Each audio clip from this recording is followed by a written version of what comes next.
It's such a good one.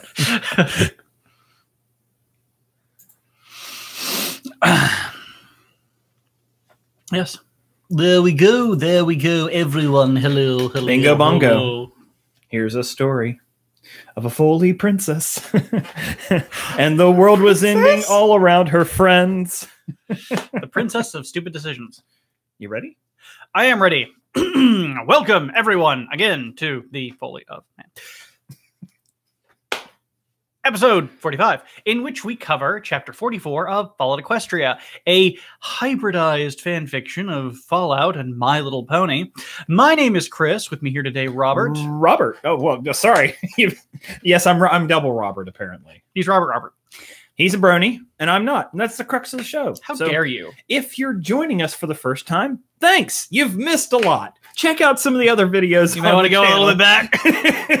We're nearing the end. If My Little Pony scares you, great. You're in the right place. For him. He needs some friendship here. You don't know, man. It wasn't your war. It wasn't your book. You didn't see the Doom Bunny, man. Okay. So, yep, we're here. Hi, Why did 66 and hello, Joshua Stovall. Oh, yes, Lord Stovall. Lord Stovall, also known as Screaming Apple Bloom. Okay, so this is a long chapter. It's also the second to last chapter. I propose a toast to that. We've almost made it, fuckers.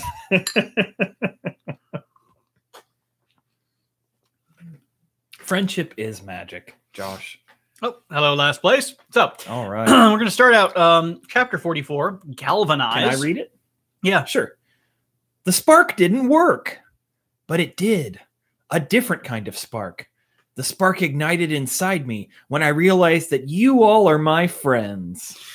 Da da da. Gay. Gay as shit. So, as I understand, this is this story. That's Twilight speaking there, right? Yeah. That's from the second episode of the show. Okay, but I only know that because they talked about that in the chapter. Yep, they actually refer to that that part. So let's talk about this chapter a little bit from the beginning. So it's designed, it's laid out in a way that we haven't done before. As I put in the show notes, Nolan-esque backlog. Which right? So you mean a la Memento, Christopher Nolan?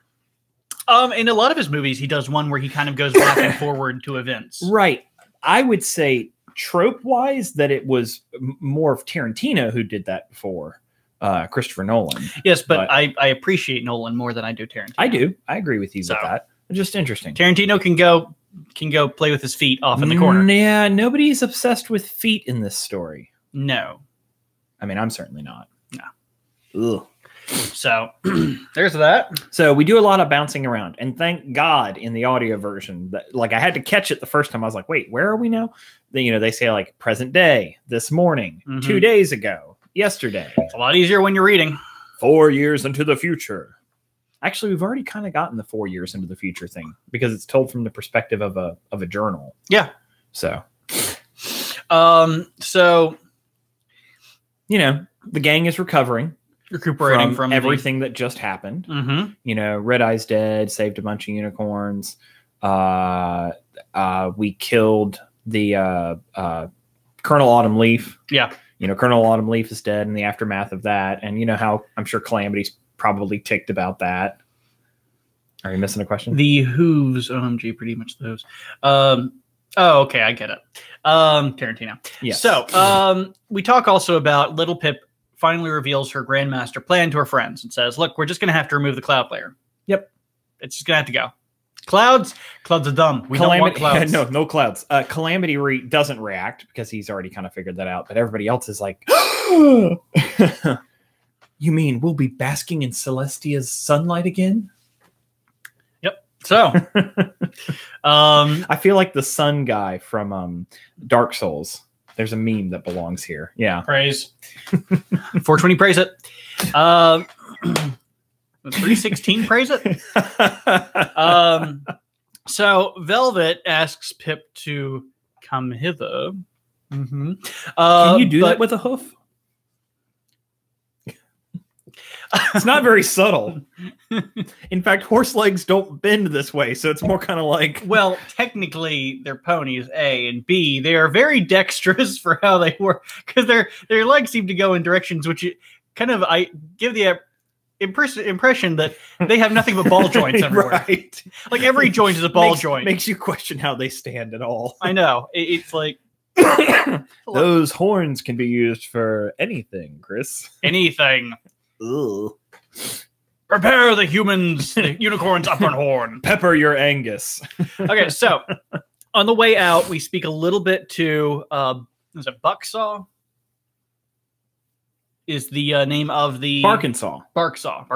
But we don't get to him yet. No. Barkinsaw is the sniper, the deaf guy. Oh, sorry. I don't remember the name of this hellhound. They just keep referring to him as the albino hellhound. Yeah, I'm sure he has a name, but yeah. I don't remember it. But I keep forgetting which one was which. But yeah, we talked to him a little bit, and he's like, "Look, if you do this, I might forgive you, maybe a little bit." Well, but it comes from this. He said, "Those that died in Splendid Valley had declared war on the ponies, and we do not mourn the loss of lives in a war. We understand lives are lost. However, the Ghost Farm dogs were innocent. Why did you not save them?" Yeah. And basically Pip is like, well, if any of them got out of my levitation field and attacked one of the unicorn ponies and killed them, then their bombs would go off and we'd all die. Yeah, it was a lose-lose situation, pretty much a lose-lose situation. Like you're screwed either way. You just kind of have to go with what's going to cause you the least amount of loss. And as we all know, hellhounds don't think for themselves. They're just animals and just need to be exterminated. Just Interesting. Removed. Interesting. Remove stripe. That they're not striped. They can be. Yeah. It is interesting. I mean, and plus you got to realize the ponies were taking advantage of the what were the hellhounds called before? Oh, devil dogs. No, sorry, diamond dogs. Diamond dogs. That's right. But they were being taken advantage of before the war. So I mean, now that they're all they're kind of this like native population that existed within Equestria that was kind of moved around. Let's just say there was, they probably moved around so much you could say that there was a pathway and there was probably much mourning on it, some kind of trail of tears. You played the earlier Fallouts more than I have. There was a talking Deathclaw at one point, right? In Fallout 2. Fallout 2, that's right. You go back to Stable 113, I think is the... Yeah, but now we find out that the Hellhounds, which are Deathclaws, talking is not unusual. Apparently they can all talk. We're finding out that all sorts of creatures can communicate in the Wasteland. Mm-hmm. Yeah. Well, this is coming from the show. It's like, well, what's the limitation? Because we already can prove in the show that cows can speak. So it's like, is it hooved animals? Is it what's the limitation of... and the Phoenix has the ability to communicate, just not audibly. Yeah, because it has understanding. Yeah. So, for instance, when we get to the cave later, it picks up Spike's mama in the ball and presents it to him. Therefore, it comprehends parentage, lineage. It understands the situation. Well, to be fair, if and it obviously isn't, but if Pyrelight were Philomena, which was Celestia's pet, then Pyrelight would know that dragon. Because Celestia had a pet phoenix. Oh. Which other in the show.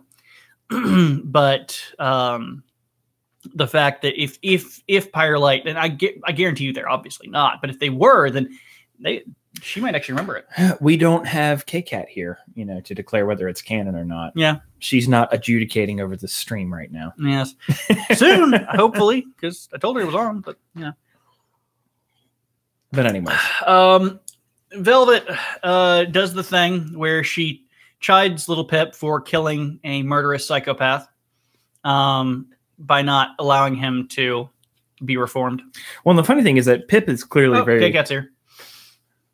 Speak of the devil. Do you want to ask her the question then? Oh, it was Pyrelight Philomena. That was it. Okay. But anyways, so we were talking about, killing Colonel Autumn Leaf. But Velvet asks Little Pip a question, and Little Pip is very defensive about it because Little Pip immediately is like, well, why was this? And he was awful, and he was a murderer, and he clearly didn't care about the Hellhounds and this and that. And she's like, I was just asking the question. She really wasn't grilling her, but clearly Pip has been thinking about it more than she lets on. Yeah, and I mean, if we're honest, that's what Velvet does, is chide people for doing the extreme, even though it may be the right thing. Which is funny because she does the extreme for the right thing. Yes. All the time. Well, this is the problem when it comes down to the ends justifying the means. If you never reach the ends, then all you're left with is the means. Yeah. And it's like, wow, you really want to live with that? You're like, as an example for Velvet, if she was just to save like a hellhound that just literally got up, turned around, and just butchered children, wouldn't she be responsible, at least in some part, for that? She'd convince herself that she wasn't. She would completely convince herself that it was not her fault. But yeah, no. Chris, it's not your fault. it's not your fault, man. So kkat says she is not. Yeah, I figured as much. I was like, if she were, then that would explain. Story ruined. 1 star. Would not recommend. Pyrolite, not Philomene out of 10. Jeez. So thank God there aren't Yelp reviews for fan fictions. So we skip ahead in time to current today, and God, Butcher, and Reggie. Technically, it's supposed to be that whole contingent of mercenaries, but those are the ones we talk about in the story. Are clearing out the clouds above Tin Pony, cutting through the clouds. Yep. They're clearing it out above Tin Pony. When all of a sudden, the Enclave, whose effective job it is to keep the cloud cover, coming along and try to keep the cloud cover. Yeah. And it's a calamitous sort of a fight, ultimately losing Butcher. Right? No, not Butcher. Who's it that gets caught in the chest with the magical energy weapon? Instantly atomized. Oh, goodness. I can't remember who it was. Blackwing? Yeah. I think it was Blackwing. So yeah, there was only a few that were mentioned in the story, but I guess it's supposed to be all of them because the fighting is amazing, and also getting to see the Griffins take on the Enclave in the air. Completely different tactics. I mean, as soon as you have tactile claws, hands. Well, I love the line like 3 Enclave shoot at Gaudina, and she basically disappears into the clouds and appears just immediately as a blip on their EFS. Quick enough, only 2 of them are able to evade her. The one that doesn't catches a chest full of her shotgun. Oh yeah. And just like the description, this is what I love, is that kkat is always so insanely descriptive. So the description of it, like the magical energy weapons burn through the steel shell and, melt his heart, Yeah. It's great. Oh, it is Butcher. Okay. Oh. kkat would know, but I remember that. I listened because I couldn't remember anyone else. I couldn't remember any other Griffin being mentioned. Right. I listened to the 3-hour chapter twice this week. So good chapter then. Yeah. I was trying to be very prepared. I mean, we're getting down to he can't read the last one yet, so he's like we're getting down to the skinny rinktum. Well, okay. the next one I know is only an hour, so like we may want to do it, and if there isn't there like an epilogue or something, we're gonna do that. Okay, we're not gonna do the epilogue because I just want your reaction from that. All right, so we're not gonna have any kind of buffer. We're gonna have that, and yeah, okay. So Alex, it's funny when you look at 45 chapters to begin with, you're like, we'll get through it eventually, and it's like 1 week at a time. No big deal. Mm-hmm. But then when you're getting down to the end of it, and it's a really good story, and you're like, I want to know how this ends, and all I do is listen to podcasts all day. I got nothing but time. Okay. That's right. His job is listening to podcasts. He does that for profession. No, I drive a lot for my job, so a lot of downtime in the vehicle to listen. So the Alicorns actually greet Pip and start talking to Pip and Velvet together about what the plans for the Alicorns will be. Yeah. Well, they just show up. Mm-hmm. And they're like, we want mates. You fix things. And they're like, wait, so you don't want to fight us? And it's like, we have determined that those who fight, we need some. Yeah. What's funny is alicorns can mate with non-alicorns. We know that because the goddesses did, but it can't create more alicorns. Yeah. Well, so they really also have to remember they seem really hyper-focused on getting some male alicorn, which up to this point, has there been a male alicorn? No.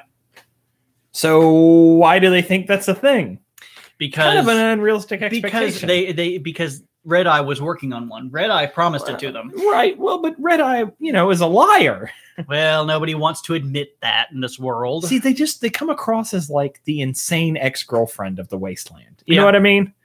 Supremely powerful, disturbing in their abilities, and really persistent. Dead eyes. Oh yeah, dead eyes, just trench eyes. When it comes down to it as well, the Alicorns are not the princesses. They are lookalikes, and they are functionally similar. They're unicorns who were given the powers of a goddess. Yeah, who are given wings and all the magic that comes with wings and Earth Pony. Yeah, but they can't comprehend and act and reason in certain ways. So they are limited in that. You lost me when you said all the magic of an Earth Pony. Earth Ponies have no magic. Filthy mud ponies. So they as a sign of, partially as a sign of goodwill, but also to recover any type of information, they give Red Eye's eye, has a little bit of his pit buck. His pit buck and his eye, his actual eye, to Velvet Remedy, so that she can try to decipher, because he was recording everything in his eye. Well, they also hand her a pile of gore. So like all of his cybernetic implants they collected. It's just this nasty, like soggy. Well, see, it's rusted. It's really important, because they say that this little chunk that's part of his head, they need to take to a special kind of doctor who can plug it into a machine to read it, right? And what you do is you hop into Kellogg's memory. Oh, wait, no. That was something else. Oh, no. By the way, most boring part of Fallout 4. Yeah. Walking through Kellogg's memories. Yeah. I know they made it eventually so that you could just like skip through and run on to the next thing and chase to the end. But, oh, God. When you reach to the unskippable scene at the end, it's just like, oh, well, I got, 2 minutes I have to watch this. I just hopped around. I literally just hopped around the entire level. Jump. Yeah. Maybe that needs to be our next Let's Play. I know we've talked about it. Yeah. Do some heavily modded Fallout 4. All right. You're getting distracted by the stream. Okay. No, I was just reading the comments. So the other thing I want to say about the Alicorns is like, okay, so they want males and much. But the thing that they said is that we have found that those that come up against the demon perish. We don't want to fight whoever's involved with Little Pip anymore. Yeah. We're done. Like, we've done it before. We've lost a lot of us. We've lost our connection to the goddess. Yeah. We lost our connection to the new goddess. We lost everything. We're done. Whatever you want, stay over there. Just stay. We have decided that because they supposedly learn, they don't make, what's the word? They don't make the same mistake twice. That's what they used to say. And so they're not going to fight. But what's interesting, and this is what I want to bring up here, is Velvet Remedy is trying to give life and procreation to the most powerful creatures in the Wasteland. Mm-hmm. The most powerful creatures in the Wasteland. Yep. I understand that they are independent, that they have their own thoughts, that they were slaves. Nevertheless, these creatures with the ability to reproduce, even if they're good, you take one rogue Alicorn and you can completely change the Wasteland. Yeah. They haven't even realized how powerful they are. Yeah. That's one of the things Velvet says. There's powers that they have that they haven't learned yet. Yeah, I mean, it's like you give a child a power drill. He's only going to start. He doesn't realize you can take that power drill to drive. You could drive anything. They're too dangerous for the Wasteland. It must be exterminated. I don't know. Not exterminated, obviously, but like, why? I mean, oh God, let's hope they can't procreate. I think the ultimate answer is to have them procreate with ponies. Right, so that they just make watered down, like the goddesses did. They had royalty. The what's his name, the blue blood, right? Yeah. Well, I think as well the real true answer to that is that it would prevent any kind of social barrier, because right now, potentially there's a social barrier between the Alicorns and everything else, because they are a singular faction that is genetically unto itself. It can't exchange. It can't mate with a hellhound. It can't mate with a pony. It doesn't have any way to break apart from that societal genetic portion of itself. So if you could get it to mate with ponies, it would over time think of itself as pony, and that would prevent it from othering the two groups and possibly leading to death. Like Native Americans. Yeah. Yeah, just like that. Just like that. Yeah. With the magic wings and all sorts of things. I don't know. Alicorns don't dance. But anyways, I mean, it's just something to consider. Don't you?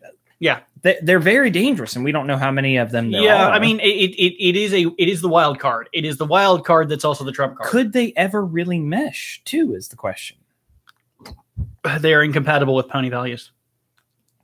I don't know. Okay, so moving on from that. By the way, I hate to interrupt, but you took the beer out of arm's reach, which for me is kind of hard to get something out of arm's reach. What do you want? I don't know. Surprise me. I already had a grapefruit. Yellow. That works. Ooh, yellow, my favorite flavor. Tastes like lemon. That all does. Okay, so another thing that I actually forgot to mention, write down, is they described that Red Eyes was actually not completely dead. He's not all dead. Well, he is now. They made sure of that. So somehow he survived the vat. Yeah. And the bomb. And the bomb. And the hellhound attacking him. Yeah. Because that was a thing. Yeah. Survive is a very loose. Good job. Survive is a very loose word there. He kind of was nothing more than a slaggering pile of genetics. So what you're saying is he's like the do you remember when Fry on Futurama fell into the sewers and was mutated by all the pollution? And he was just this jelly blob of pink goo. Like that. Yeah, just like that. Yeah. So yeah, obviously he was, whatever was left of him was obviously in probably complete pain. Nothing went to plan. And so they were like, back. I should interject. So kkat has actually added, I would say that because they are children of radiation, they heal and grow stronger from it. They are biologically incompatible with ponies. Well, technically, as they currently sit, they're biologically incompatible with themselves. That's what they're looking to fix. Yeah. The question is, though, since they are basically a hybrid, like a mule, can they procreate at all, even if you provided a male? So, for instance, well, that's what the question on the table is. And there's only one way to know. But with a mule, let's say you have a male mule and a female mule, it doesn't matter. They don't make more mule. Yeah. So, they don't make strap-ons that day. I mean, not that I have a tremendous amount of experience with animal husbandry, but 4chan. So yeah.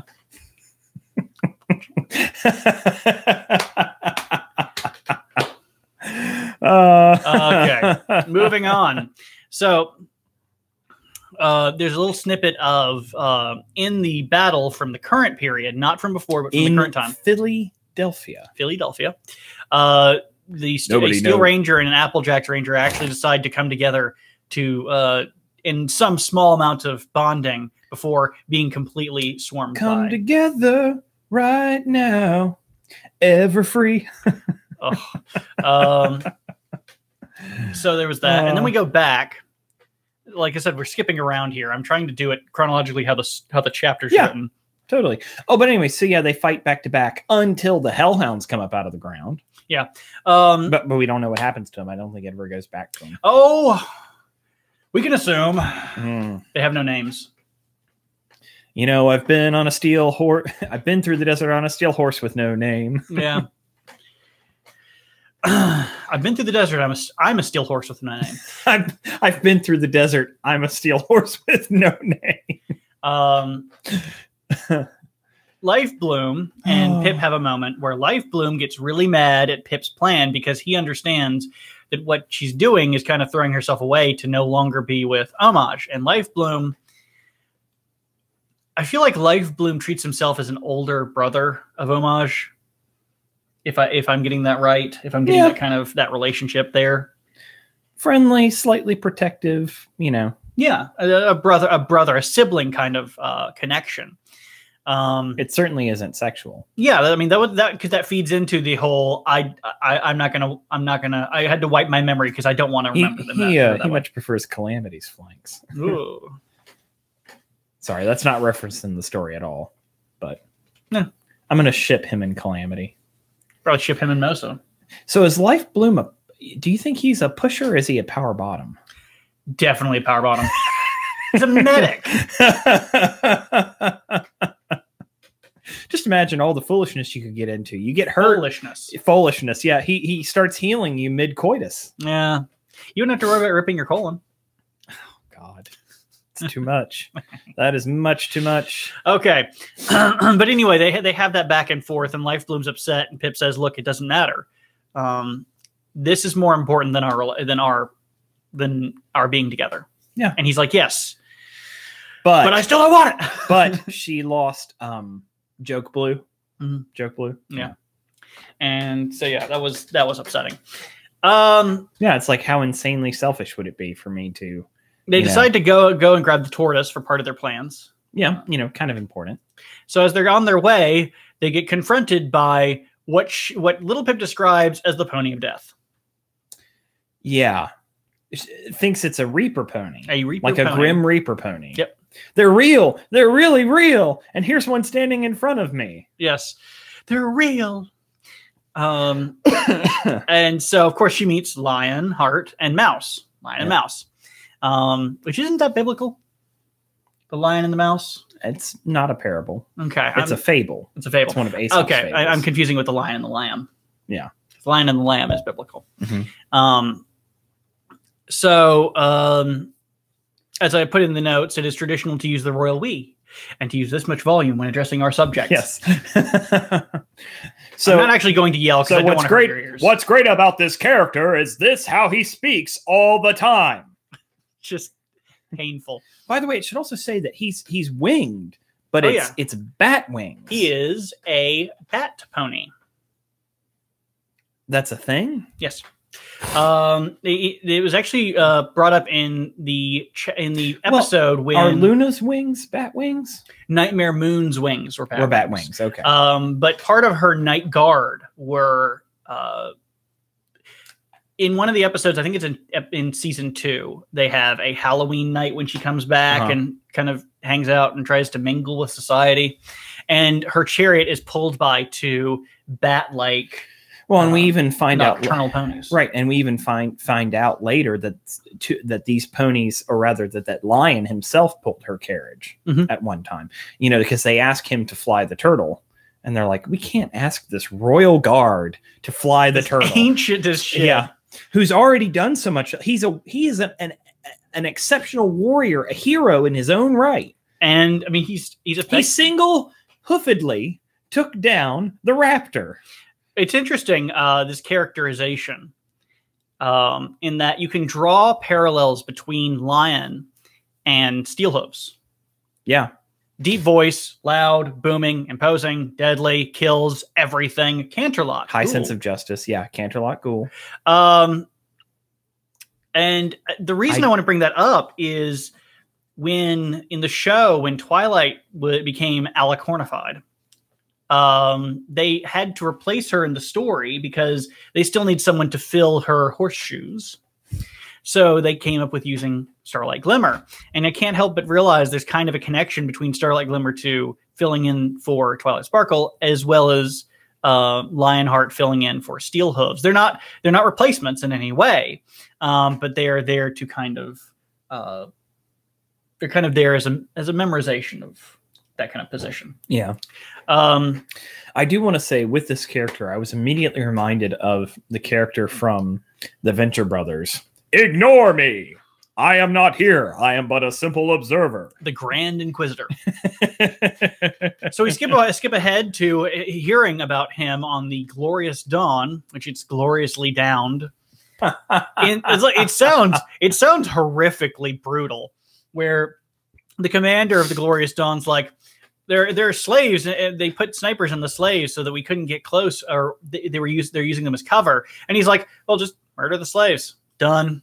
Well, that wasn't so hard. And then suddenly, white noise of death floods all the radio channels, and heads melt. And heads melt. And the one Enclave officer who nearly gets to the elevator to escape, the elevator doors open, and there's Mouse with a plume of pink just creaching. It's like, shit, that's dark.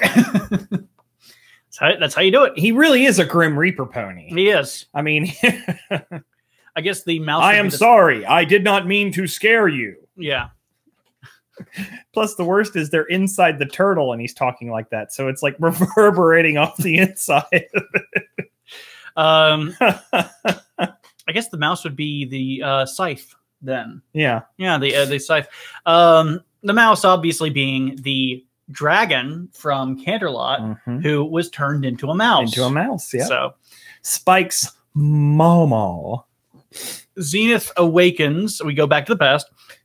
Zenith awakens. Am I still a zebra? And everybody just like dog piles to give her a group Hugs hug. her. Yeah. And they ask, like, she's like, is this really healthy? And Life Bloom is like, it's been my experience as a medical pony that there is no greater healing factor than the group hug. Yeah. Well, I mean, think of it. It actually makes sense. And I don't mean that from like a ridiculous, magical, otherworldly pony thing. You're in a world which is trying to actively kill you at all times. It's high level stress. Yeah. But if you get a group hug, it means that there are a lot of people caring for you and you don't have to be as worried. But it's Zenith. But it is the thing. No touch. By removing that stress from the body that would usually be there by being in that position, yes, it is actually helpful because by getting your group hug, they're knowing they're safe and they no longer have to stress about being safe, and it helps body heal.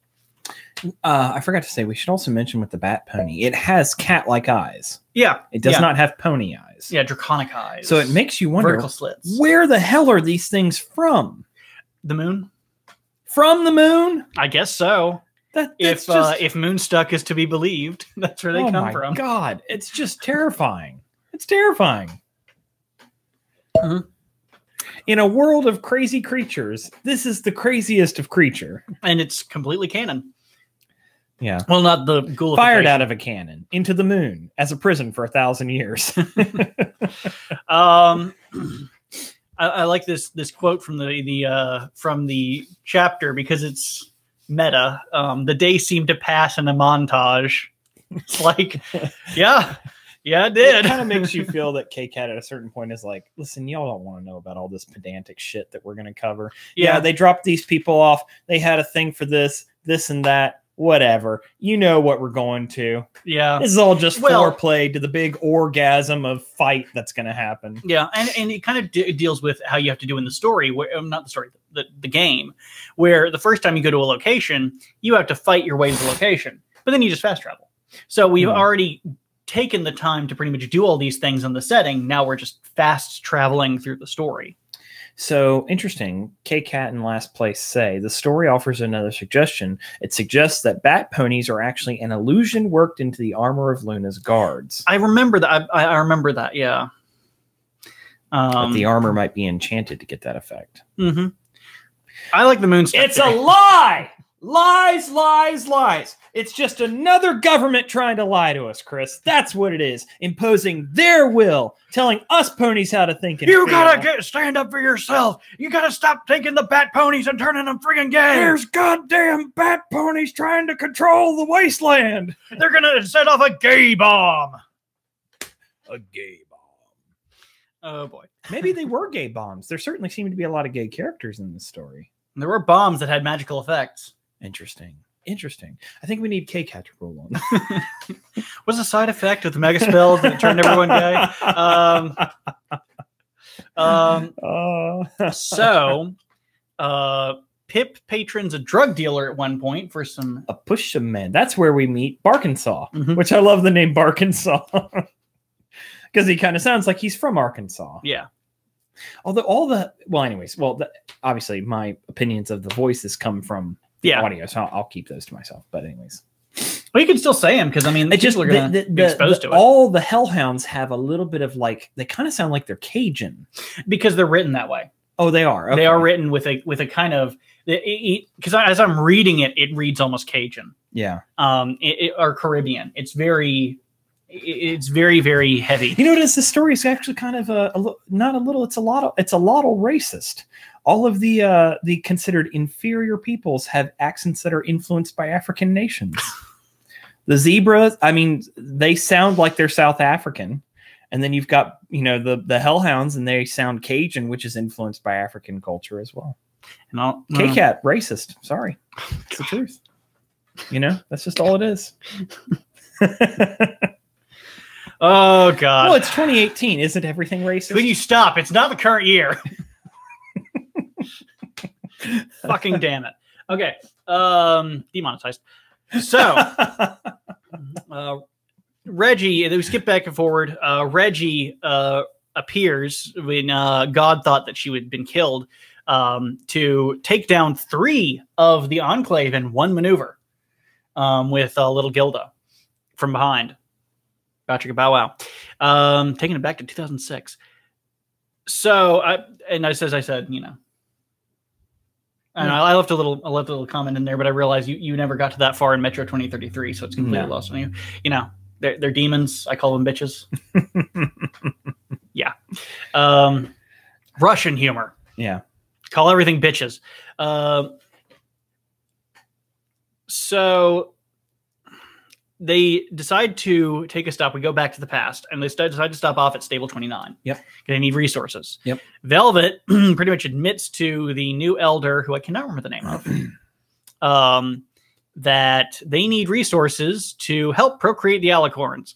And the elder's like, you do realize what an affront to Steel Hooves. Steel Hooves this is. What?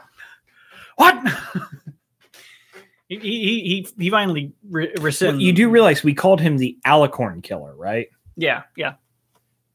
It is very interesting, but it's also, you know, Velvet's MO. Yeah. Oh my gosh, this species is dying. We need to save all of them. But what is asked of Applejack's Rangers is not to join the fight in Philadelphia specifically, but it is to protect Spike's Cave. Mm-hmm. That's what they're asked. Yeah, Pip asked her soldiers to protect Spike's Cave so that Spike can leave. Well, because, and join the fray.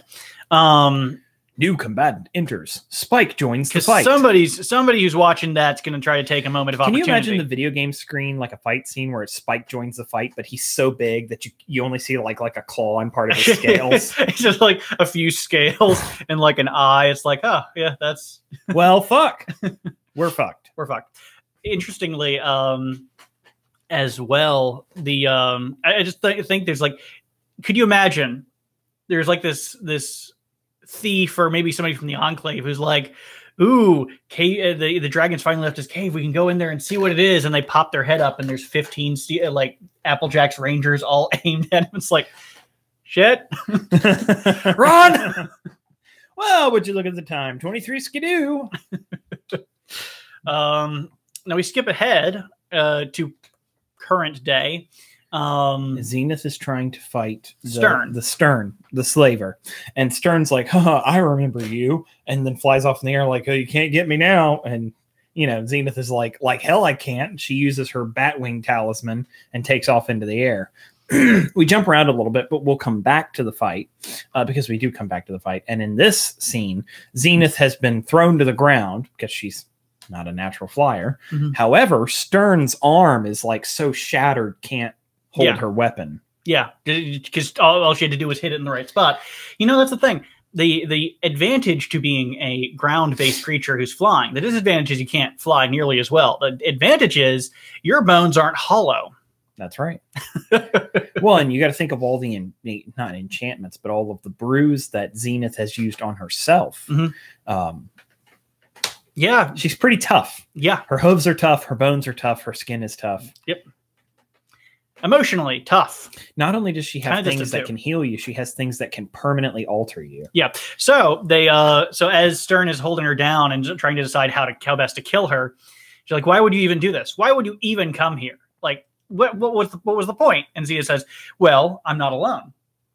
And that's when get your claws off my mother. And that's when Zephyr removes the zebra cloak in time to shatter Stern's spine. That's like, damn. Zebras play for keeps. Oh, it's not a good death because it's not instant either. No. They're gonna have some time to toy with you. Yeah.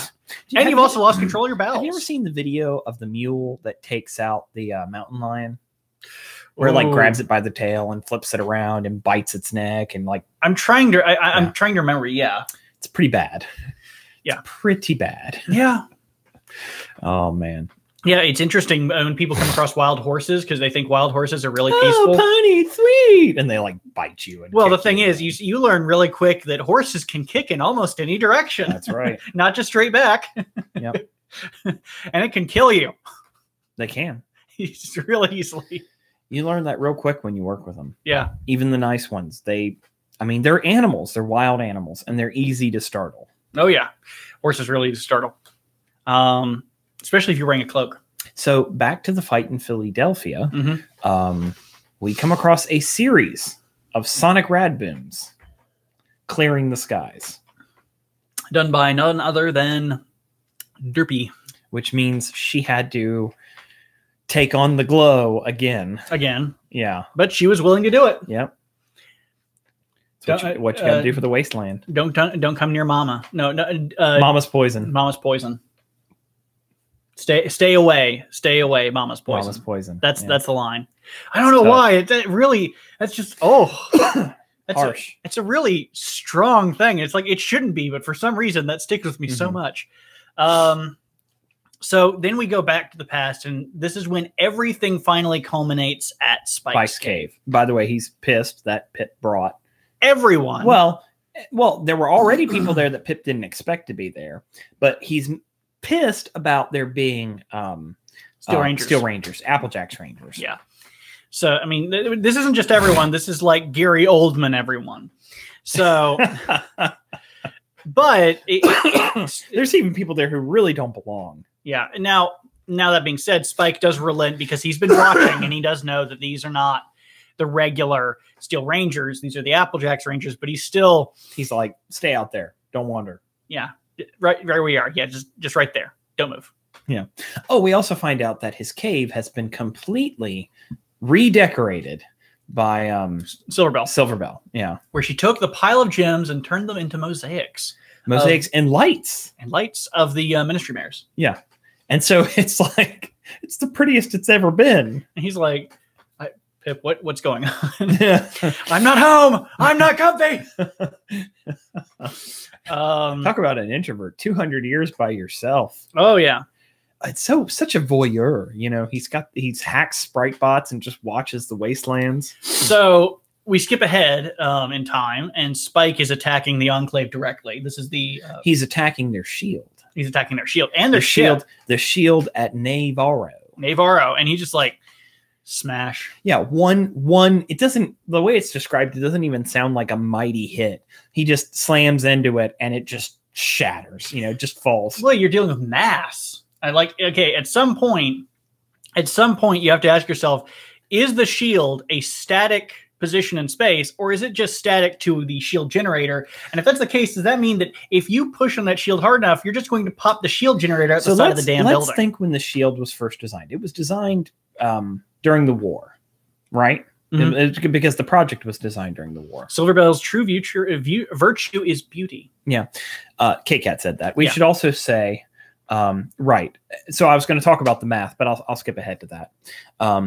The shield was designed at a time when it was expected that a zebra would attack it. Yeah. They assumed that they wouldn't have problems with 200-year-old dragons. Yeah. There was some that because they did talk about how the zebras had kind of buddied up with the dragons in some regards. But the other thing about this, your design doc, you don't design a car to withstand a flood. Right. You design it for the things that you feel are going to be the greatest threat.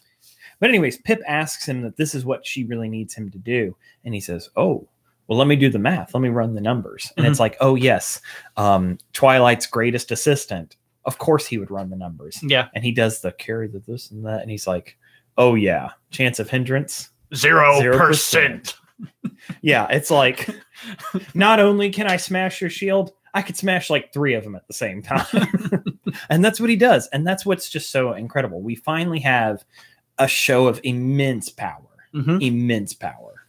But you're right. He's also attacking the what is the? I can't remember the name of it. The big ship, but it's called a Thunder. It's a Thunderhead. It's a Thunderhead class supermassive weapons platform. Yeah. Because they're kind of like aircraft carriers. We should also say that because so many of the Enclave's forces are in Philadelphia, the base is essentially just running on a skeleton crew. Yeah. We must prevent the zebras from firing on our nation. Thanks, Spike / Liberty Prime. I almost said Optimus Prime. No, Liberty Prime. Because he's like Optimus Prime, except he believes in liberty. And he doesn't transform. Nah. The only thing he transforms into is rubble between Fallout 3 and 4. And bugs. Yeah. Just massive amounts of bugs. So we go back again to the past. And everybody's drawing their lots. Everyone's talking about, what they want to do with their cut of the heist. Yeah.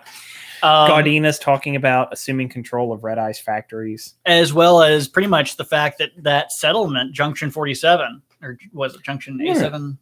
Junction A7. No, Shattered Hoof. Sorry, Shattered Hoof. Yeah. Shattered Hoof is now pretty much the largest city. Yeah, it's bustling. Well, since the fall of Friendship City, it's the largest, most influential city in the Wasteland. Yeah. Because they have everything. She's in charge of it. Yeah, she's like, that's when Calamity says, "In God we trust." Talking about how they're going to try to replace, like they mentioned. That does remind me, sorry. Later in the chapter, Pip says something like, "Dear God," or "Oh my God," and Gaudina says, "Don't." I've got it in here. I've got it in here. Sorry. Well, then we'll talk. Because I have the whole thing because it's a series. All right, fine. Sorry, but they talk about how Gaudina wants to actually form a republic. Because she says the monarchy system worked obviously to this end, first off, and second off, it only worked because your monarchs never died.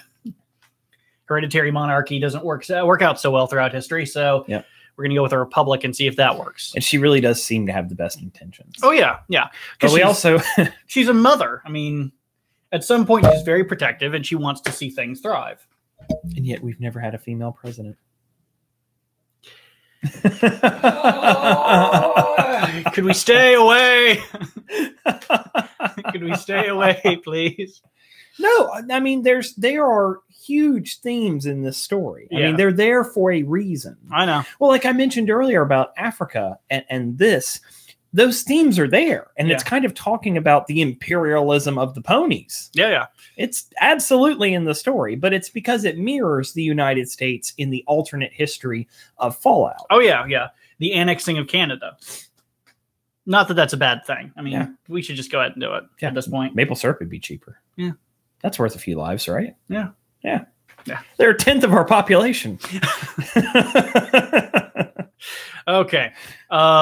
So sorry, Canada. But you're like an apartment over a really great party. Sorry, Canada. Sorry, brother. So we talked to Velvet, who decides to become the first follower of the Apocalypse. Apocalypse now, which is a reference to the group found in New Vegas, which they might be in the previous games, but I don't remember them being mentioned. Yeah, it seems like in this part of the story, there's a lot of references to New Vegas, especially with the Helios 1. Yeah, there are, which they don't explain entirely in how they bend sunlight. I guess that's part of the mega spell. Sure. But we'll just go with it. Because in New Vegas, they're like, there's satellite up there. We just bounce off the satellite. It's easy. Yeah. It's easy. So Homage actually appears in the form of a sprite bot. Well, yeah, we hear the voice first. And Pip is like, and then she's like, well, it works. I can't fuck a sprite bot. Or can I? She could. She's eyed up every single other thing in the way. In fact, she even eyed up Calamity at one point. I think I remember that. She's like, maybe if I was straight. No. Well, and remember, apparently Pip is gay from the way she eats her flowers. There's a whole scene with gloom in this chapter. Yeah. Weird character. So Little Pip is very happy because it was at the request of Spike that Homage be there in sprite bot form. So that was great. There's a whole bunch of planning. I'm sure you recognize that reference better than anyone else here. Which one? The bottom one. Oh yes, Homage teleconferences in to discuss. Oh no, the next one, the bottom one. Oh, Planning, preparation, science, industry, and technology. Big men building things, fixing them, and adjusting them. Snapples, caps off jugs, bottles, and jars. And it really works. Oh, man. What an esoteric reference. You and I can reference Mystery Science Theater all day, and people aren't going to get it. The Followers of the Apocalypse is in Fallout 1. Yeah, I figured it was. I remember there being something akin to it, I think, in Fallout 2. I hate to put a pause, but you've only had one beer. I'm about to grab another one. Time for another beer. Time for another one for me. Okay, so here is the actual... what do you want? Which one do you want? Another grapefruit. That Arigato gozaimashita, y'all. So that next one is the transcription, which is like one of the funnier parts of the entire story, where Little Pip says, "I'm going to do what I do best: drop something heavy on it, get shot full of holes, stare at flanks, orgasm, Ditzy do offered up, squeak and blush. God, what do I have to deal with? Hey, leave me out of this one, kid." It's such a great scene. Sorry, Calamity's the one who says, "Drop something heavy on it." Velvet Remedy says, "Get shot full of holes." Reggie says, "Stare at flanks." That is actually something that's and of course I love that Homage says orgasm. A little too much head. I realized that this entire back and forth only really works in this story at this point, simply, and there's a lot of different works that have tried to do this kind of thing, where you set up the premise for certain characters and their relationships, and they kind of make fun of that relationship, because that's what they're doing. But because the connection between the characters, maybe the protagonist and their group, is so like 5 minutes in, it doesn't really go off that well. Yeah.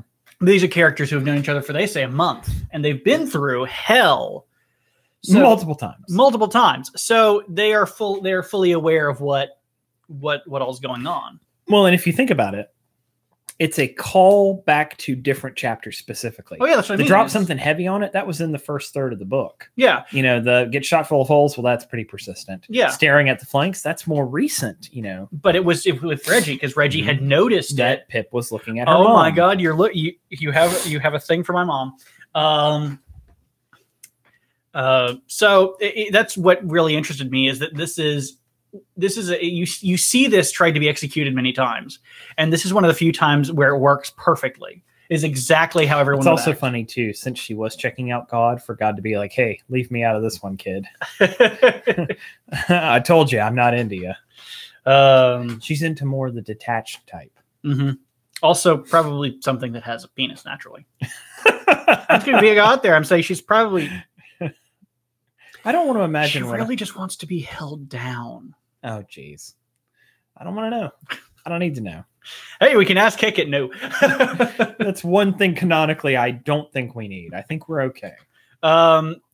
So we skip ahead a little bit, working into the plans. And I will say completely, for all of her flaws, Velvet does make an adorable spy. Mm-hmm. Where she knocks out everyone in this Enclave outpost. Yeah. And as she's doing so, says, "Oh, sorry. Oh my, did I do that?" Well, and then when they think that they've got her, that's when the alicorns show up. Because the alicorns are like, "We need Dick." They're like, "Get wrecked, son." Oh, that's so funny. kkat's apparently played Gloom in an FOE roleplay. That's cool. It's tabletop. So there you go. What a dour character. She's the emo kid. Well, she even is described as having her hair like over her face. It's bitter. She says bitter cup from Fallout 3. Oh, okay. Yeah, Big Town bitter cup, which I didn't really do much with, but a lot of people really liked her character because she kind of stood out from a lot of the others. Yeah. They do go back to the past again and talk about a wrench in finding the elements, and that they say, not all the elements are here, but the problem is they need to all be friends.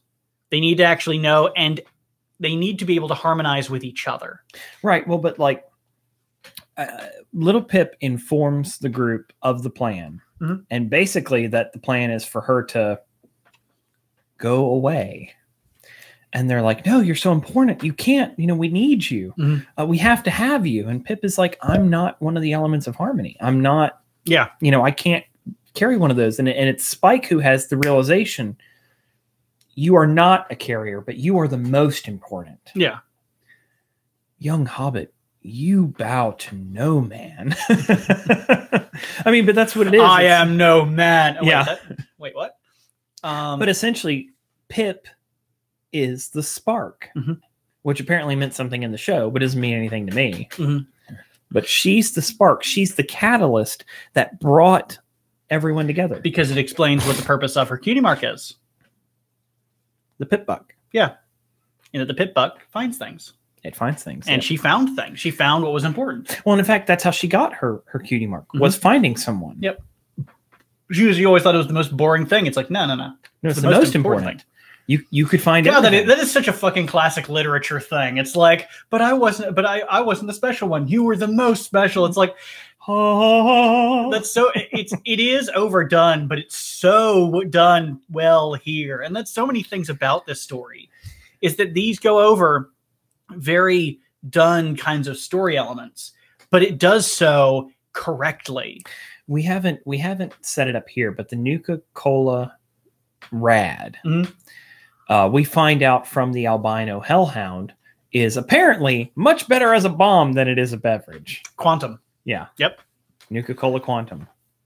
And so so Calamity blows up the New Hope solar array, and he says it's like the end of an empire with radishes.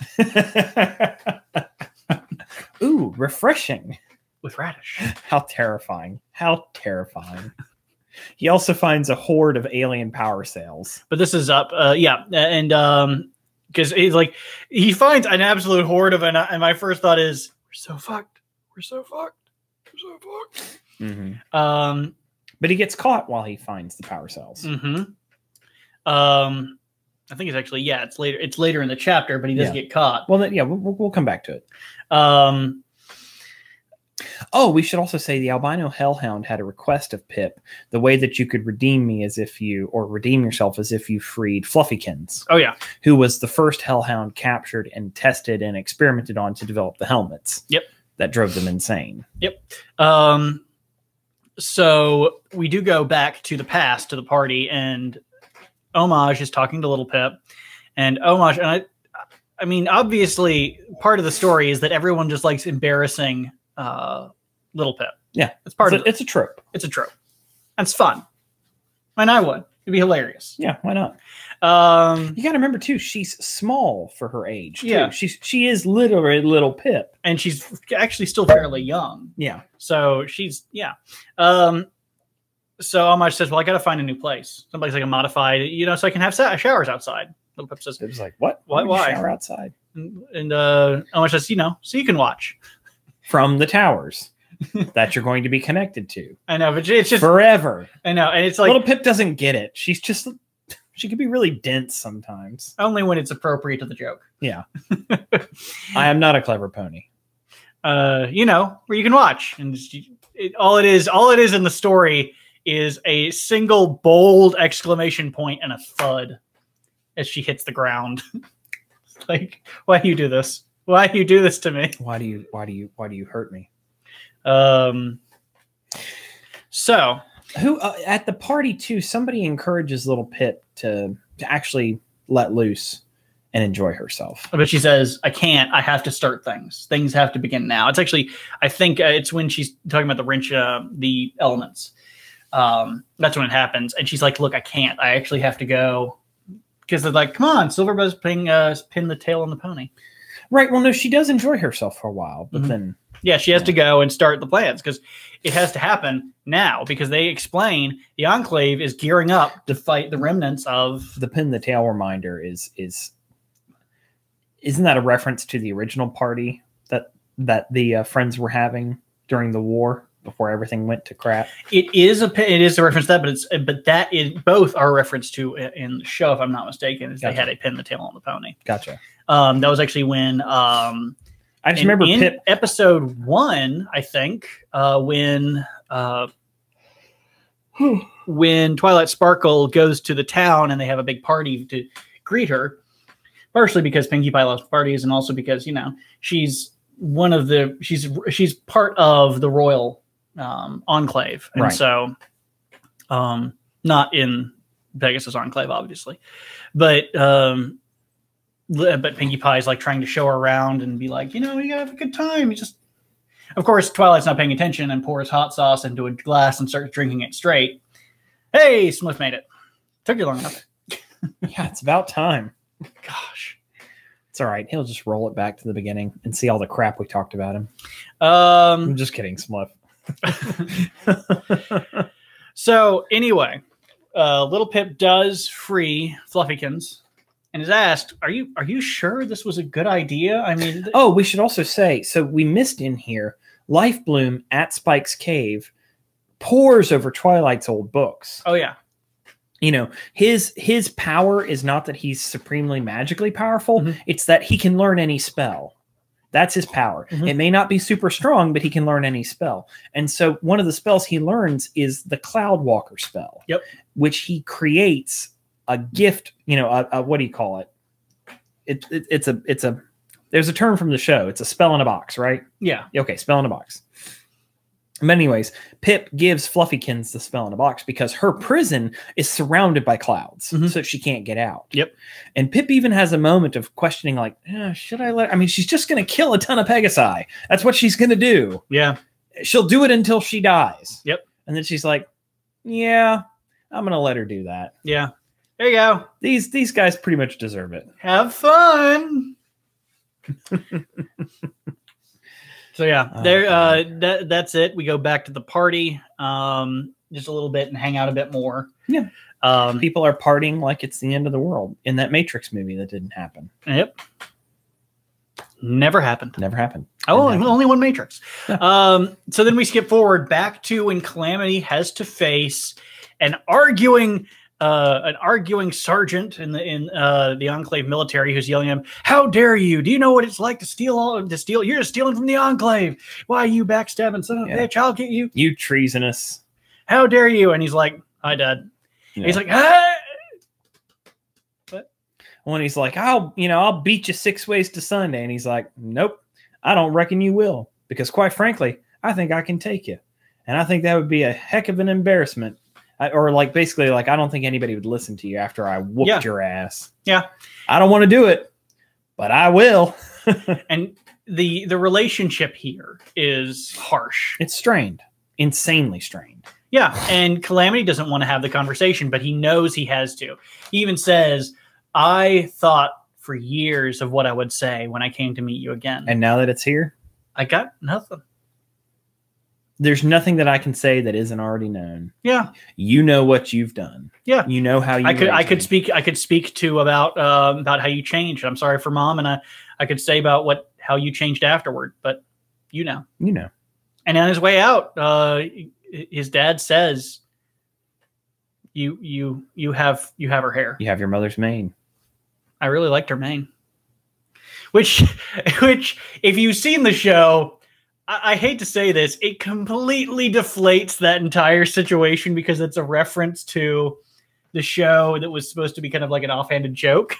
And I'm like, it's like, second episode of the second season, or third episode of the second season, whatever. It just completely deflates the situation. Yeah. But it's as close to finality as we're going to get with that entire relationship arc, that story arc of Calamity rejoining his family, and getting finality and conclusion in his relationships with all those that he grew up with, and he's met all of his brothers, and we killed one of them, dead, and he met his dad. So. Oh no, Last Place. It does work great for the scene. It's like, why did you have to put a joke reference? Anyway. Well, and I didn't know the joke reference, so I was like, well, Okay, now I understand why he abused the shit out of him, because every day was a reminder of the woman he didn't have anymore. Ooh, that's right. Oh, that Which hurts. is funny, because you'd think in some situations that would grant him preferential treatment. You remind me of the best part of me, but for him, he's emotionally inept, and so it's like... Well, he also probably sees his emotional attachment to his former wife as a bad thing. Weakness? Weakness. Because remember, he's a very militaristic guy. Yeah. And apparently he was that beforehand. It's just she kept him in check. Yeah. And think about it. Now that she's gone, he has to come to one of two conclusions. Either I need to rid myself of all of the weakness because it made me sad. It made me weak. Made me feel shitty. And she was a sign of the emotional openings that I had. And so I have to remove that entire encompassing thing from around me. Yeah. Or accept it for what it is and see that your children are an extension of her and love them as you loved her, which he didn't. It wasn't going to happen. Yeah. No. Well, he fucked up all his kids. Yeah. His colts. Yeah. I mean, they all have a problem. Yeah. They all, yeah. Because Autumn Leaf is basically trying to fill shoes that his daddy's never going to be satisfied with. The overachiever. That's the reason that he was so dangerous, is because he would be willing to do anything. It's interesting. I remember that when watching Cube, the movie about the prison, which keeps shifting. I realized the moral of the story, there actually is a moral to Cube, and it's not the one that actually relates to Cube. The moral is the person who has the most to lose is willing to sacrifice the most to get what they want. Yeah. And that's dangerous. That is exceptionally dangerous. Yeah. So it's something to keep a hold on. So Barkensaw rides, we go kind of pseudo to the past again. Barkensaw hops on board Spike and they go up to engage with Navarro. Yeah. Yep. Spike takes a tremendous amount of damage. He's got an eye that's been shot. Mm-hmm. He's got scales missing. He's bleeding. I mean, single clawedly, is taking on the powers of Navarro. Yeah. But he's doing a damn good job of it. Well, he's a 200-year-old dragon. I mean, it doesn't matter how many guns you have. Dragons are tough. What's the purple dragon in D&D? Barney. Oh, God. Spike's Barney. That's the reason all the Spike episodes are shit. So we have a little snippet of the Twilight Society starting the megaspell, the Celestial One megaspell, and burning away at the fields of Philadelphia. Specifically, they are targeting the most powerful and dangerous of the resources of each army. Yeah, this big gun, boom. This raptor, boom. Yeah, and that's the thing, is that you have the Enclave, you have Red Eye's remnants, and you have the Steel Rangers. It's nice too. Earlier in the episode, in the chapter, Lifebloom says, "Listen, the Twilight Society, we have all these resources, and we've done nothing. Yeah, we have done nothing for the Wasteland. Yep, we're going to do something for the Wasteland today." Because you have to be able to hit it at a pressure point at which your efforts make the most difference. You can't just keep give until you have nothing left, because that won't save anything in the long term. You have to be able to make a change. You have to change why the problem exists in the first place. You have to cure the disease, not cure the symptoms. There was an allegory, I would say, oddly enough, from Project Horizons that Somber did. I asked him about it because I was curious. I'm like, did you come up with this story yourself, or was it from something else you read? And he said he came up with it himself, where in the allegory, in the parable, there's a very wealthy pony who has a lot of food, many clothes, and a great big house. And he goes out into the city that he lives, and he sees that they're starving around him. They are hungry, and so he gives them his food. And he keeps walking, and he sees more that are cold and shaking, wet from the rain, and so he gives them his clothes. And he sees more that are huddled out in the cold at night, and he gives them his house. And when he gives away everything that he has, what he does is he continues out of the town, because people look at him and they're like, you're a filthy beggar. And so he's ostracized from the town. Goes out to a cave, and in the bottom of the cave, he sees a small pool of water, and inside is one last one that needs to be saved. A reflection of himself, and he dives in, and the shock kills him. Yeah. Well, months pass, and the food is gone. The clothes, once new, were threadbare. Yep. And the house is falling apart, and the taxes haven't been paid, so they're retaken by the city. And so all those that were hungry and unsheltered and cold returned to that, because there was nothing stopping them from having to go back to that. And so the parable is about, if you can give everything you have, you can give away everything you own, but you may not even make a difference at all. You have to use your resources to do the most good that you can. It goes back to the Chinese proverb about whether to give a man a fish or teach a man a fish. Yeah. To fish. Teach a man a fish. Teach a man to fish. Or light a man on fire. Yeah. Or a woman. Well, you know. No, it's just here. The fishing, not the lighting on fire. Although, if we're being honest, if you're lighting people on fire, you should light both men and women on fire. Don't be a sexist pyromaniac. Don't discriminate. Yeah. Everyone equally burns. Don't discriminate, eliminate. Brought to you by the Foally of Man. So, we end the chapter. We end the chapter on one note where... Well, Pip is at... The SCP. The Single Pony Project. With the shield. And she walks right up to it and dink, dink, dink. It won't let her in. Won't let her in. She's like, I don't get it. I've done everything. I've become the alicorn. I've swallowed the... Seriously, the race jokes are the... Race jokes? Are women a race? That was clearly sexism. How dare you? I mean, if you're offended, good. It means you're paying attention. Yes. So. Remember, we're going to be having a test at the end of this. You have to remember how many times we said it and on what discriminate against what races. Pop quiz. Okay. So, at the end, she tries to get in, and she realizes she's kind of... her gamble didn't work. It didn't work. All of this death and carnage and all for thinking she'd just pass right on through the shield. It's not that easy. And she remembers when someone said, Pinkie Pie said, specifically in the memory orb where she's talking to Pip, everything will end in sunshine and rainbows as long as you're willing to face the fire, that is. She's like, face the fire, face the fire. What does that mean? What is it? It's a dragon. Dragons breathe fire. Spike, light me on fire.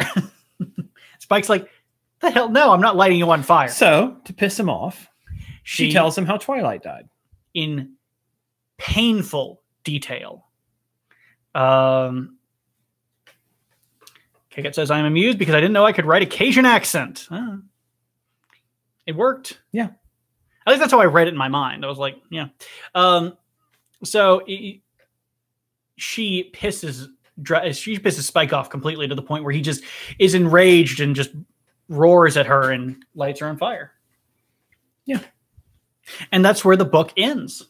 Well, describes the agony of the fire. Oh, yeah, yeah. But we need to remember something. What's that?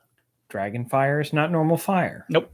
It does not operate like normal fire. Nope. The last time Spike used his fire, he sent a book to Celestia. Yep. So, is Pip the book? Where's Celestia? Dead. I guess I'm wondering, I mean, obviously, if the story is going along the way it should be, Pip gets into the Single Pony Project. But you got to remember too, the last time that we saw... Oh, no, the last chapter's filler. This is the end of the story. Bullshit. No, the last time Spike used his fire was on the Enclave soldier. So my question is Pip going to wind up wherever the Enclave soldier got sent? Because again, we just assume, she just burned up in her shell. That's not how dragon fire works. Yep. They even explain how Mouse has to get inside and outside of the Well, I was just going to say, we talked about dragon magic earlier in the episode. Mouse to protect those around her, I guess her. Yeah. Technically female dragon. Yeah, mother. Because even Spike mentions, this is not Mama. This is not Mama. Mama?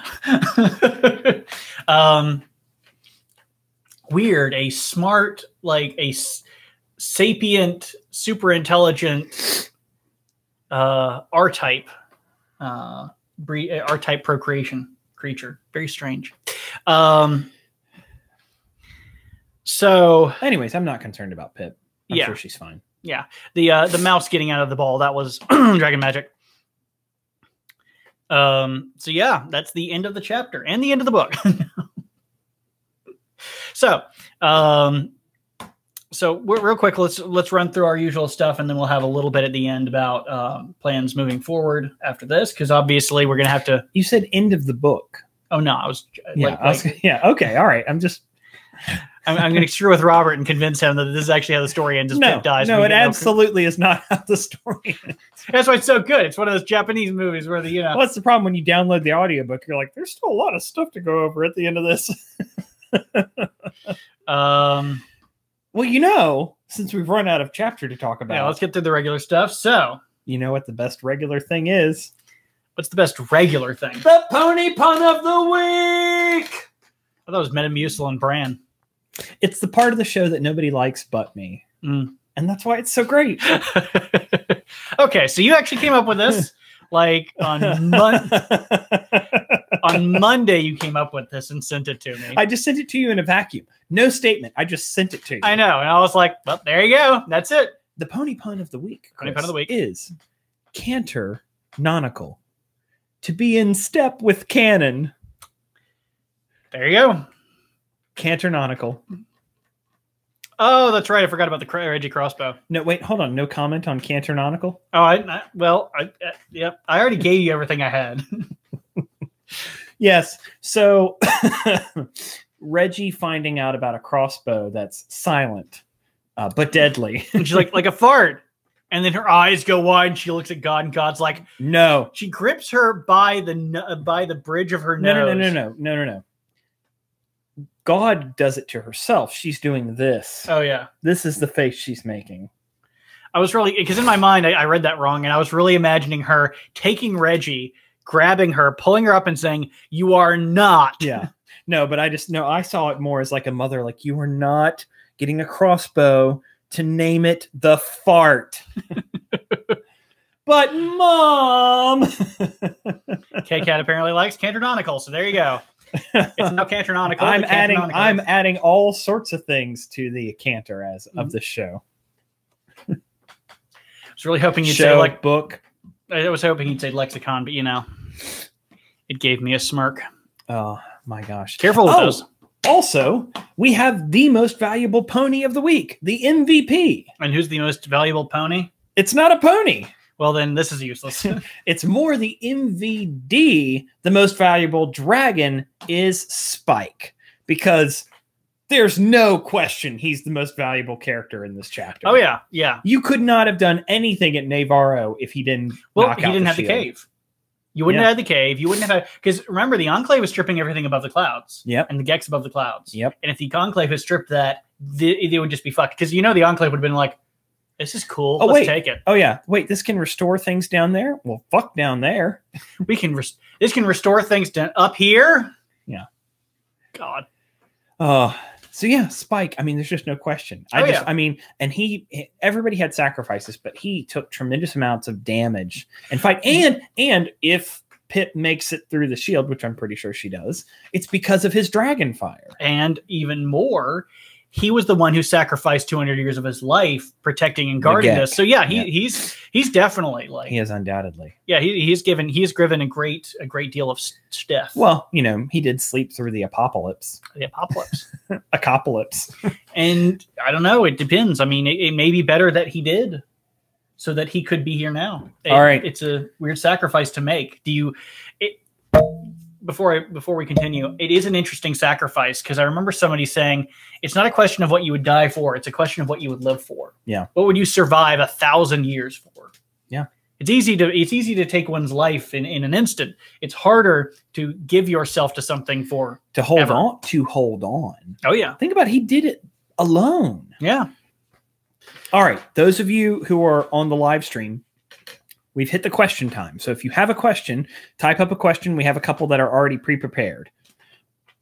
So will you hit us with our questions? So there's just two from Omega. The first one is, which of the main characters, including Starlight Glimmer, would have the best chance of survival in the wastelands? That's a hard question because I don't think any of them would make it very long. I'll give you a reason why. Twilight I can think of one. Okay. But I'll let you go. Twilight would, I mean, from the show, not from this universe's of the show, but from the show. As Ministry Mares, they would fare a lot better. But from the show, Twilight would try to butt in and take control because that's what she does. And she would be obliterated for it. She would turn into a despot of some small town. Would you say she's a Nary Sue? Yes. A mare, Isu. Rainbow Dash would probably be killed on sight by the Enclave the second she was like, what in the world? Why is there clouds up here? Dead. You'd have Fluttershy, who would probably be captured by some raiders and raped to the edge of her life. Let's be honest, that's what would happen. It's unfortunate. She'd probably get along really well with the animals, though. You'd have Rarity, who, God, she would be enslaved and forced to work in a gulag. I guarantee it. The nicest dressed gulag though in the wasteland. It would be until they cut her horn off. Oh boy. Let's see. Then you have Applejack, who might not actually do that bad. If I'm honest. Applejack probably wouldn't do too badly. See, I actually think Rainbow Dash would do quite well. Because she has the most evasive nature. Mm-hmm. She's got a flighty nature. Now, I didn't consider what you said. Well, she'll just fly above the clouds and the Enclave will kill her. Oh, Rainbow Dash. But we have to assume that she's not the same Rainbow Dash as before. Well, in this assumption, I'm doing from the show. So I'm doing the show interpretation of their characters. Right. And that's why I think Dash would have the best ability. Mm-hmm. Flighty, quick, can do sonic rain booms. Mm-hmm. Pretty powerful. Applejack, I think, would fare the best. Starlight Glimmer, I don't know. She is very, very well versed in magic and subterfuge, so she might do a good job because she had the communism down, so she could definitely replace Red Eye. Who? Starlight Glimmer. Oh, Starlight Glimmer. And she also has apparently a magical hypnotic mind control spell, which would help her in that. But I guarantee you that somebody would hunt her down and kill her if she started, because that raises your conspicuousness levels off the chart. All right. Second part of Omega's question. Would you consider my suggestion to read and do a show similar to the Folly of Man of Distorted Fate and its sequels? Probably so. It depends because I think we're going to try to focus with the Fallout stuff for now and move a little bit towards ponies. Yeah, we put it on the calendar because this is what I was talking about. We're going to have to try to come up with some kind of so Distorted Fate, is it not in the Fallout universe? No, it's not Fallout. It's pony. It's a pony fan fiction. It's a pony fan fiction. Is it? I mean, is it in the main show? I don't know. Oh, you don't know? I don't know anything about it. So that's why I was we should probably say, Chris and I have talked about this a little bit. There will be what we call the Folly of Man Season 2. Mm-hmm. I mean, this is a show, so it'll be Season 2. But the topic of Season 2 is... That's what we're going to try to figure out. TBD. Yeah, and there's been a lot of questions for Pink Eyes, requests for Pink Eyes, mm-hmm. which I think from what you've said is a natural kind of... Yep. We are going to do origin story. Probably do origin story next. We're just going to have to, what we're going to have to do is we're going to have to come up with an actually ordered list of things to do and stick to that list. So that everybody knows what. And that's why I was looking at Distorted Fate and I'm like, plus the other thing we can add it, but unfortunately it won't go on the list very high up. It'll be a little bit farther. It'll be a little farther along. And you said everything else basically is shorter than this, except for Project Horizons, which is longer. Which is twice as long. Oh, but probably won't read it due to its content. Yeah, because he has some problems with sexuality of ponies. The part where Steel Hooves or Apple Snack had to go relieve himself in the bathroom after kind of being blue-balled by Applejack, almost had you like turning it off because you're like, no. No, it's just, I mean, it's weird. Yeah. It's weird. So we're probably going to try to avoid that. And I'm not a fucking prude, Chris. You are a prude. I am not a prude. Oh, I don't want to hear about horses fucking. I guess that makes me a prude. Top tier prude. top percentage of prudes. But the content in Project Horizons is way far more sexual. So. I've heard that it's just not written as well.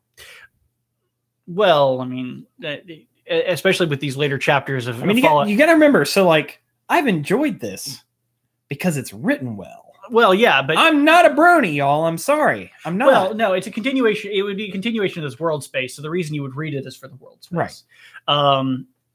Summer does really well with it up until, I think. Not going to do the 0.5 lemon chapter. So, speaking of lemon. Yeah, no comment, right? Yeah. We are going to have to go back through and just do some stuff. No, there were a couple questions. I know, that's what I mean. Right. That was just a follow-up to the finishing. All right, so Smliff says, question, what would your favorite dog breed be if it were to be drenched in pure honey? American Bloodhound. Dachshund. Dachshund, yeah. Pretty much any short hair. Yeah. Pretty much any short hair. Because you think drenched in honey. Something you can put on a spit. Well, no, it's just something that would clean off. Because it takes weenie roast to a whole nother level. What's that one, the mop dog? The one that's got like ridiculous amounts of hair? Oh, it's gross, matted, nasty. Yeah, well, can you imagine that with honey? You know what dog breed I should have said because it's more funny comedically? Weimaraner. Weimaraner is the best name for a dog. Could you imagine? Oh, could you imagine a Shiba like Shiba Inu? Yeah. A Shiba Inu drenched in honey. That would be awful. Because the thing is, it's not just honey; it's whatever's going to stick to that honey, which is a lot of shit. All right, last place says, seeing what you've both read so far, do you think there were multiple factions working in the story in the past, working against both the zebras and the Ministry mares? There definitely were, at least as far as the Ministry of Wartime Technology, it's revealed. Because the Ministry of Wartime Technology started out as pretty much just a slush fund for entrepreneurship. But as soon as Applejack started reining it in for purposes of helping in the war, money had to go elsewhere, and they got really pissed and started trying to undermine things for their own self-interest. Mm-hmm. It's not hard to believe that other factions would have done the same, because I can't imagine that the Ministry of Awesome did not have some kind of slush fund money going somewhere. The SPP For God's towers, sakes, they had the most powerful weapons being made there. Yeah, and the SPP towers are obviously going to take up a great deal of funds, but there's got to be some sleight of hand with some of that cash. So I think as far as that goes, you have some of that. Everyone's going to try to take advantage in a wartime who's not directly for or against either side. They're going to say, they're going to look at a bad situation and say, how does that benefit me? It's not a bad statement. It is what it is. And people are going to try to do that. So you're going to have the dragons, the griffins, the buffalo, the yaks, who I seriously think would have absolutely no chance in any modern war setting, like Fallout Equestria was, kind of pseudo-modern. As well as a few other nations would probably be trying to either completely stay out of it, or they would try to be playing sides for their own benefit. How far that got along, I couldn't say. Yeah. Any thoughts? I don't have much to contribute to that sort of question. Okay. So, doesn't the one with Hired Gun have an audiobook? Heroes is not finished as far as I know, so we're not going to read that. And unfortunately, the progress of Heroes has slowed down to one chapter a year. Oh, God. In fact, I think the last chapter was 2 years ago, which unfortunately means it's might as well be rip in peace story. Which is sad because it at least was really good. Where does it pick up? Different characters? Different area, different characters, different area. It's after the cloud cover's removed. See, that's so the cloud cover gets removed? Yeah. I guess Little Pip lives. Unless something you else already knew, don't lie. All right. I do, before I forget, because we've forgotten the last couple of times, I do want to thank our Patreon followers, Adraxis and James. So thank you very much for the support. We really appreciate it. I feel like there was another one in here, if I'm not mistaken. kkat has some comments about Project Horizons. There's not another question in there. Okay. But she said she was impressed with Saunders' writing. Yep, just not her taste. Yeah. She said it was kind of like a what's the term? Not sex fiction, but slash fiction? No. Well, anyways, there's lots of conversation going on there. So those of you who are here, you already know this, but those listening at home, potentially for the first time, remember that you can always follow us on Twitter at CriscoCast. You can find us on Facebook at facebook.com/Crisco Industries. We have a brand new YouTube URL. We finally got big enough that YouTube is like, hey, you can customize your URL from that dumb one that you had before. So we are now youtube.com/CriscoCast. Spelled just the way it sounds. Yep. You can also email us at cbpbch@gmail.com. That's cbpbch@gmail.com. You can also subscribe to the audio podcast on thefollyofman.libsyn.com, which you can find on Google Play, iTunes, wherever. Yep. And that's about it from that side of things, you know. Yeah. Wow. Long. Wow. 1.5 hours of episode. Yeah. So you asked for it, we provided it, whether you want it or not. So, yeah. Stay tuned. One chapter left. One chapter next. Now, the next plan, the plan for this next one is we're going to have Robert. I don't know whether we'll have him finish it up on screen, but we're going to have everything set up, and then we're going to have you get you to a certain point in the chapter, and have you stop, or I'm just going to come over and you're just going to listen to the whole thing, and then we'll do this. All these requirements. Because I want to get your fresh thing. I don't want you to read it at the beginning of the week and then have a week to mill over it and then come back and say, yeah, after thinking about it for a week. No, I don't want that. I want it fresh. I want it live. I want your reaction. Okay. Yeah. All right. Fair enough. That's the whole point, because that's what people want to hear. They want to hear your reaction. I'm not the star of this show. Yeah, you are. The book is the star of the show. No. The book is the star of the focus of the show. Oh goodness! Because then we're gonna have another show and the same show with a different book, and then that'll be the star. So y'all have marvelously wasted another hour and a half with us, members of the Foally of Man. Mm-hmm. Thanks as always for the support. I can't believe you've stuck it out for 45 episodes. Yeah, 45 episodes. Congratulations. Yeah, I wish we could give you a prize, but we're both poor, so yeah. You know, I guess we'll just have to. Feelings of accomplishment. Can't buy that with money. You don't have to spend money to give it either. So there you go. So thank you very much as always, for watching. Do tell your friends, and we appreciate the love and support that you've already given us.